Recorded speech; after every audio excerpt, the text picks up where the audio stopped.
Hoy vamos a hablar de Carl Gustav Jung y de su libro Rojo, que fuera una de las experiencias e investigaciones más profundas de la psicología hasta nuestros días.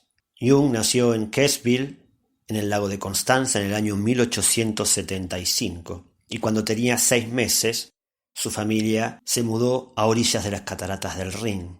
Era el hijo mayor de un matrimonio y solo tenía una hermana. Su padre era pastor de la Iglesia Reformada Suiza y su madre era una persona que causaba una profunda impresión a Jung, ya que parecía tener una conexión con un mundo antiguo y misterioso que fascinaba a quien sería uno de los psiquiatras más importantes de la historia.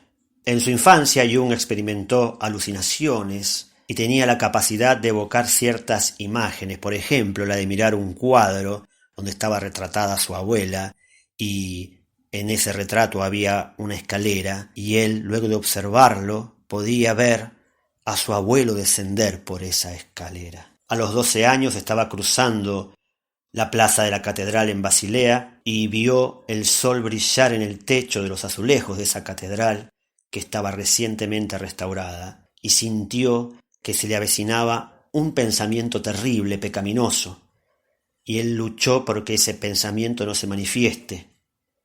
Así que durante varios días estuvo en un estado de angustia para que ese pensamiento no se explayase, pero luego pensó que Dios había querido, por ejemplo, que Adán y Eva pecasen.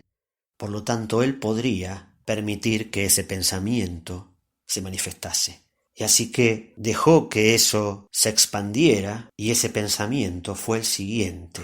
Vio a Dios en un trono arrojando excremento sobre la catedral, demoliendo el techo nuevo y aplastándola. Luego Jung tuvo una sensación de calma, alivio y de beatitud como nunca antes había experimentado, y se dio cuenta que esa experiencia no era otra que la de un Dios viviente e inmediato, omnipotente y libre, que estaba más allá de aquel Dios de la Iglesia, de aquel Dios de la Biblia, aquel Dios del que su padre hablaba, pero del que nada sabía.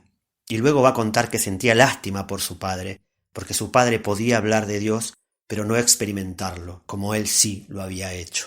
Por esos años empezó a leer mucho y quedó impactado por el Fausto de Goethe. Lo conmovió que Goethe incorporase seriamente a una figura que era la del diablo en Mefistófeles. Y también quedó impresionado por Schopenhauer, ya que reconocía la existencia del diablo, pero además le daba voz a los sufrimientos y a la miseria del mundo. A su vez, él pensaba que estaba viviendo en 2 siglos, en aquel siglo XIX y en el siglo XVIII, del cual sentía una gran nostalgia, y se dio cuenta que tenía 2 personalidades, que empezaba a vivir una dualidad, que fueron tomando forma. Él la llamó personalidad número 1 y personalidad número 2. La número 1 era la de el escolar de Basilea que leía novelas, y la número 2 se dedicaba a reflexionar en soledad acerca de la religión, tenía un estado de comunión con la naturaleza y el cosmos.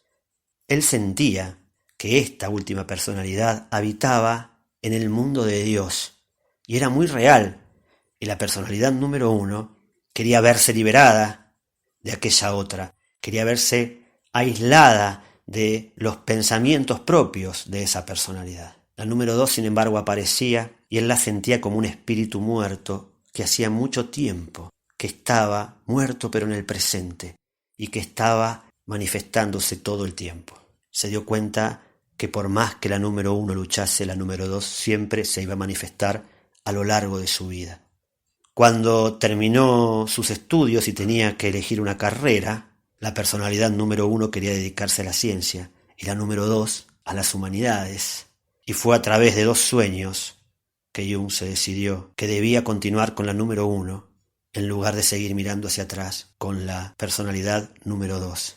Sin embargo, fue esa personalidad número 2 la que siempre lo acosó y le abrió el mundo del inconsciente a la número 1 que se dedicaba a las ciencias más duras. Se recibió de psiquiatra y con los años incorporó algo a su investigación que fue el estudio de la mitología, la cual estudió profundamente y allí se dio cuenta que los seres humanos comparten imágenes en común, imágenes arcaicas que él denominó arquetipos, y de ahí vendrá la idea de que toda la humanidad comparte un inconsciente, que es el inconsciente colectivo, en donde se manifiestan reminiscencias arcaicas compartidas por todos los seres humanos. Esto explica por qué puede haber pirámides construidas en el mismo tiempo en diferentes lugares o relatos mitológicos idénticos en culturas que nunca tuvieron conexión entre sí. Conocerá a Sigmund Freud y tendrán cada uno un enamoramiento intelectual con el otro, trabajarán juntos y Freud querrá que Jung sea el continuador de su obra. Sin embargo, con el tiempo se fueron distanciando, sobre todo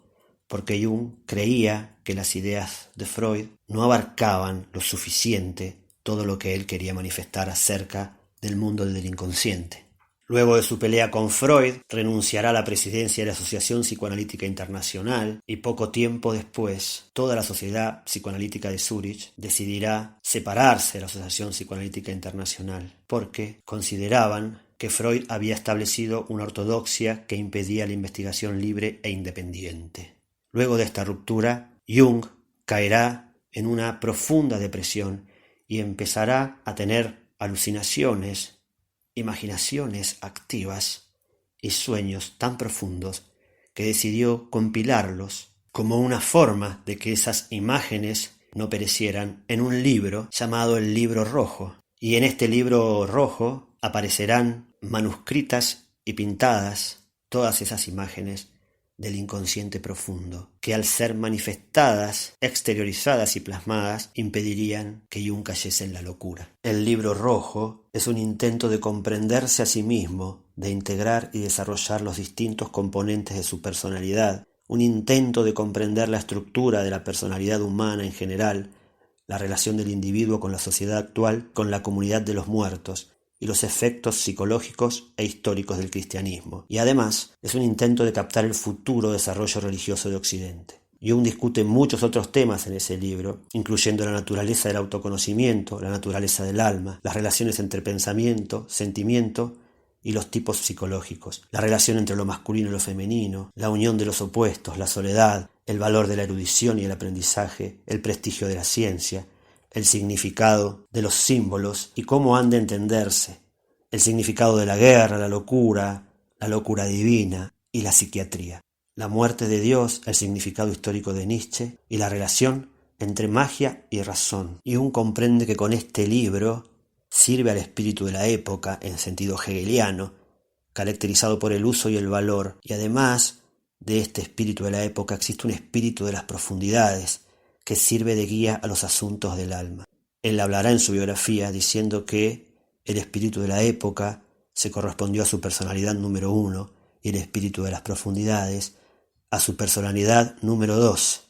De este modo, este libro es una síntesis entre estas dos personalidades que lo acompañaron toda su vida. El Libro Rojo, también llamado Liber Novus, que significa libro nuevo en latín, mide 29,3 centímetros por 39 y tiene 205 páginas, de las cuales 53 son gráficos elaborados por la propia mano de Jung. Era tan importante este libro para Jung que él decía que fue la materia prima de todo su trabajo posterior.